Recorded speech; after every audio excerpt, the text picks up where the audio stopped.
A Lincoln County deputy just marked 2 years since receiving a life-changing gift. KELOLAND's Kelly Volk brings you the message he wants to share with others. You can find Chris Hogan behind the wheel of a Lincoln County patrol car doing what he loves, keeping the community safe. But just a few years ago, Hogan thought he'd never wear a badge again. It's for the grace of God and my donor that I'm here standing talking to you today.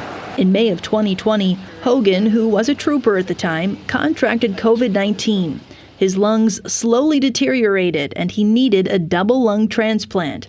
He was placed on the transplant list in January of 2021. My health had deteriorated so much that I needed so much supplemental oxygen just to walk across the living room floor to the kitchen. Thanks to an organ donor, he got the transplant 2 years ago this week.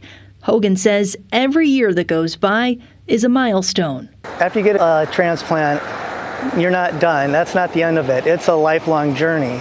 So there's ups and downs and there's lots of maintenance on your health. And so I work every day to stay healthy, to honor my donor and keeping my lungs healthy and just keep going. More than 100,000 adults and kids are on the National Transplant Waiting List, according to the Health Resources and Services Administration. I encourage everybody to become an organ donor. You can be the hero to that person that's in need down the road. That's why this deputy is sharing his story. In Harrisburg, Kelly Volk, KELOLAND News.